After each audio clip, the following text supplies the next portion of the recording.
मशहूर गांव रामपुर में रमेश अपने परिवार के साथ हंसी खुशी रहता था। रमेश के परिवार में उसकी पत्नी और दो बच्चे थे, सनोज और मनोज। सनोज छोटा था और मनोज बड़ा था। दोनों ही बहुत समझदार और सीधे साधे थे। रमेश गांव में चिकन का ठेला लगाया करता था। रमेश का चिकन पूरे गांव में मशहूर था। जैसे ही रमेश अपने चिकन का ठेला लेकर बाजार आता था तो कुछ ही देर में उसके ठेले पर भीड़ लग जाती थी।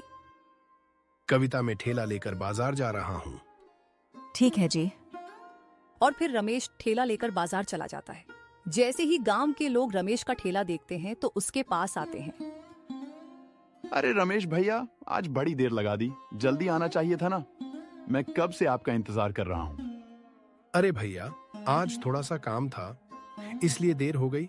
कल से पक्का जल्दी आऊंगा भैया। ठीक है भैया। और भैया, आप तो जानते ही हो कि आपका चिकन तो पूरे गांव में मशहूर है, तो कितने लोग आपके ठेले का इंतजार करते रहते हैं। जल्दी आया करो भैया, कई लोग तो लौट भी गए। मुझे पता है भैया, पर क्या करूं, कभी कभी टाइम हो ही जाता है। अच्छा रमेश भैया, अब मेरे लिए एक प्लेट चिकन लगा दो। मुझे बहुत जोरों की भूख लगी है। मैं बहुत देर से आपका इंतजार कर रहा था। अभी लगा देता हूं भैया।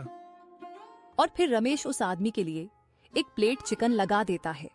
जैसे ही वह आदमी रमेश के ठेले का चिकन खाता है तो वह उससे बोलता है, अरे रमेश भैया, सच में आपके हाथ में तो जादू है। आपके ठेले के चिकन जैसा स्वाद किसी के ठेले पर नहीं आता है। तभी तो गांव के सभी लोग आपके आने का इंतजार करते हैं। उस आदमी की बातें सुनकर रमेश मुस्कुरा देता है और बोलता है, शुक्रिया भैया। अच्छा रमेश भैया, अब चलो मेरे लिए 2 प्लेट चिकन पैक कर दो। मुझे अपने घर भी ले जाना है। बच्चों ने बोला था कि पिताजी, मेरे लिए भी 2 प्लेट चिकन ले आना। जी जी भैया, अभी पैक कर देता हूँ। और फिर रमेश उस आदमी को 2 प्लेट चिकन पैक करके दे देता है। कुछ ही देर में रमेश के ठेले का सारा चिकन खत्म हो जाता है और वह घर जाने लगता है। तभी एक बूढ़ा व्यक्ति रमेश के पास आता है और उससे बोलता है, बेटा, कुछ खाने को हो तो दे दो, मुझे बहुत जोरों की भूख लगी है।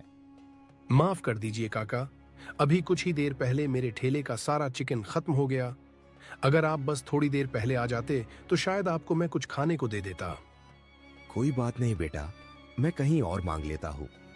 शायद कोई इस भूखे और बेसहारा का पेट भर दे। इतना कहकर वह बूढ़ा व्यक्ति वहां से जाने लगता है। तभी रमेश बोलता है, रुक जाइए काका, क्या आप मेरे घर चल सकते हैं? बस यही कुछ ही दूर पर है। मैं आपको पेट भरकर भोजन करा दूंगा। कोई बात नहीं बेटा, रहने दो, मैं कहीं और खा लूंगा। नहीं काका, अगर आप चल सकते हैं तो कृपया आप चलिए। मैं आपको घर पर ही पेट भरकर भोजन करा दूंगा। रमेश की बात सुनकर वह बूढ़ा व्यक्ति चलने को तैयार हो जाता है और बोलता है, ठीक है बेटा, चलो। और फिर वह दोनों आराम से घर आ जाते हैं। जैसे ही वह घर आते हैं, रमेश की पत्नी कविता बोलती है, यह कौन है जी? कविता, यह काका मुझे बाजार में मिले थे। इन्हें बहुत जोरों की भूख लगी थी और मेरे ठेले का सारा चिकन खत्म हो गया था। तो मैंने इनसे बोला कि क्यों ना आप मेरे घर पर ही खाना खा लो। अगर आपको बहुत जोरों की भूख लगी है तो तभी मैं इनको अपने साथ घर ले आया। यह तो आपने बहुत अच्छा किया जी। और फिर कविता उस बूढ़े व्यक्ति के लिए भोजन लगा देती है और फिर वह बूढ़ा व्यक्ति आराम से भोजन करने लगता है। भोजन करके वह कविता से बोलता है, शुक्रिया बेटी, तुमने आज इस भूखे और बेसहारा की मदद की। भगवान तुम्हें हमेशा खुश रखे। अच्छा बेटी, अब मैं चलता हूँ। ठीक है काका। और फिर वह बूढ़ा व्यक्ति आराम से भोजन करके वहां से चला जाता है। अगले दिन फिर रमेश अपना ठेला लेकर बाजार जाता और जैसे ही उसके ठेले का सारा चिकन खत्म हो जाता तो वह तुरंत अपने घर आ जाता। ऐसे ही उनके दिनचर्या चल रही होती है। कई वर्ष बीत जाते हैं और रमेश के बेटे की शादी हो जाती है। तभी एक दिन मनोज की पत्नी अपने पति मनोज से बोलती है, देखिए जी, ऐसे कब तक चलेगा? हम लोग कहीं अलग रहते हैं। आप जो भी काम करेंगे उससे हम थोड़ा सा घर खर्चे में लगाएंगे, बाकी पूरा पैसा बचेगा। और मुझे दिन भर घर में बस काम ही काम करना पड़ता है। मैं अलग रहूंगी तो मुझे ज्यादा काम भी नहीं करना पड़ेगा। जी, मैं क्या सोच रही थी कि हम लोग गांव से थोड़ी दूर अपना एक अलग घर बना लेते हैं, उसी में रहेंगे।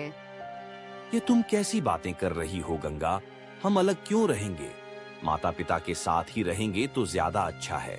और तुम तो जानती ही हो कि मैं इतने ज्यादा पैसे नहीं कमा पाता हूँ। घर का खर्च तो पिताजी ही चलाते हैं। और बात रही घर के काम की, तो माँ तो बूढ़ी हो चुकी है। उनके शरीर में इतनी ताकत नहीं है कि वह घर का सारा काम कर सके। इसलिए तुम्हें ही तो करना पड़ेगा ना। जी आप ठीक बोल रहे हैं, पर अगर हम अलग रहेंगे तो हम ज्यादा पैसे बचा पाएंगे। और कब तक हम लोग ऐसे ही माता पिता के पैसों से खाते रहेंगे? हमें कुछ करना चाहिए। देखो गंगा, मैं अपना घर छोड़कर कहीं नहीं जाने वाला। मैं हमेशा अपने माता पिता के साथ ही रहूंगा। ठीक है जी, अगर आपको अलग नहीं रहना है तो मैं ही अलग हो जाती हूँ। आज ही मैं अपने मायके चली जाती हूँ। मुझे नहीं रहना है आपके साथ। ये तुम कैसी बातें कर रही हो गंगा? इसमें जिद करने वाली कौन सी बात है? हम लोग माता पिता के साथ रहेंगे तो ज्यादा खुश रहेंगे। और कभी भी अगर कोई दुख तकलीफ आई तो वह हमारा साथ देते हैं। और तुम तो जानती ही हो कि अक्सर मेरी तबीयत खराब रहती है।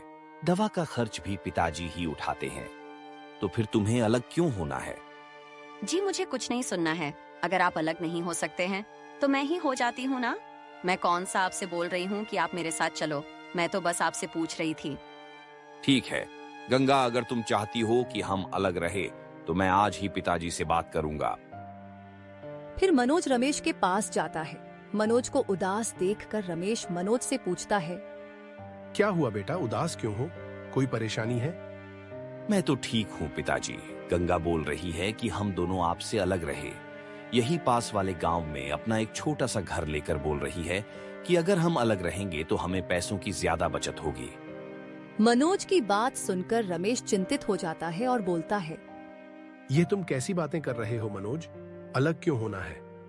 अगर कोई समस्या है तो तुम मुझे बताओ, मैं हूं ना अभी। और अगर तुम्हारी मर्जी हो अलग रहने की तो कोई बात नहीं, तुम रह सकते हो। मैं जबरदस्ती नहीं करूंगा। पिताजी, मैं तो आपके साथ ही रहना चाहता हूँ। मैं तो अलग होने के बारे में कभी सोच भी नहीं सकता हूँ, पर मैं क्या करूँ? पिताजी, गंगा है ना, वह नहीं मान रही है। वह अलग रहने को बोल रही है। पिताजी, आप ही उसे समझाइए कि हम सब साथ रहेंगे तो ज्यादा खुश रहेंगे। और पिताजी, अभी तो मैं कोई भी काम नहीं करता हूँ। हम अलग घर भी कैसे ले पाएंगे? और मेरी तबीयत भी ठीक नहीं रहती है। मेरी दवाई का खर्चा कौन झेलेगा? घर का राशन बहुत सारे खर्चा है। ठीक है बेटा, अगर तुम चाहते हो कि मैं गंगा को समझाऊं तो मैं एक बार बोलूंगा। अगर वह मेरी बात मान लेती है तो ठीक है, नहीं तो फिर तुम्हारी मर्जी। फिर रमेश गंगा के पास जाता है और उससे कहता है, गंगा बिटिया, क्या तुम अलग रहना चाहती हो? जी पिताजी, मेरे अलग रहने का मतलब यह नहीं है कि मैं आपसे नाराज हूँ या मैं अभी आपके साथ खुश नहीं हूँ। मेरी अलग रहने का मतलब यह है पिताजी की इनको भी काम मिल जाएगा। और अगर हम अलग रहेंगे तो हम पैसों की ज्यादा बचत भी कर पाएंगे। तुम ठीक बोल रही हो गंगा बिटिया, परंतु अभी तो मनोज कुछ भी पैसे नहीं कमाता है। तुम अलग कैसे रह पाओगी? और अलग रहने के लिए तो बहुत पैसे चाहिए, क्योंकि तुम्हें एक नए घर की भी जरूरत होगी। घर खर्च की, और मनोज की अक्सर तबीयत खराब रहती है। उसके दवाई का खर्च बिटिया। अगर हम सब साथ रहेंगे तो ज्यादा खुश रहेंगे। दुख तकलीफ में एक दूसरे के साथ रहेंगे। अगर तुम दूर रहने लगोगे तो फिर पता नहीं कब मुलाकात हो पाए, और पता नहीं तुम्हारी तबीयत कैसी हो, कुछ पता नहीं चल पाएगा। अगर साथ में रहेंगे तो हम सब एक दूसरे का ख्याल भी रख पाएंगे। मुझे माफ कर दीजिए पिताजी, मुझे अलग रहने के बारे में सोचना भी नहीं चाहिए था, क्योंकि हम सब एक साथ एक दूसरे की दुख तकलीफ में साथ तो रह सकते हैं। और बात रही पैसों की, तो मैं क्या ही करूंगी पैसों का, आप तो है ना। गंगा बिटिया, अभी तुम्हें चिंता करने की कोई जरूरत नहीं है। मैं हूं, तुम्हें जो चाहिए तुम मुझसे बोला करो, और कोई भी जरूरत हो तो तुम मुझे बताया करो। मैं तुम्हारे पिताजी जैसा ही तो हूं। रमेश की बातें सुनकर गंगा खुश हो जाती है और बोलती है, हाँ पिताजी। और मनोज, कल से तुम मेरे साथ चिकन के ठेले पर काम करोगे। जी पिताजी, मैं तो कब से चाहता था कि मैं आपके साथ आपके काम में आपकी मदद करूं, पर आप खुद ही मुझे कुछ भी नहीं करने देते थे। अच्छा पिताजी, मैं कल से आपके साथ आपके ठेले पर काम करूंगा। और फिर मनोज रमेश के साथ उसके ठेले पर काम करने लगता है। और कुछ ही दिन में रमेश का कारोबार धीरे धीरे बहुत ही ज्यादा बड़ा हो जाता है। और वह बहुत ही ज्यादा अमीर बन जाते हैं और हंसी खुशी आराम से एक साथ रहने लगते हैं।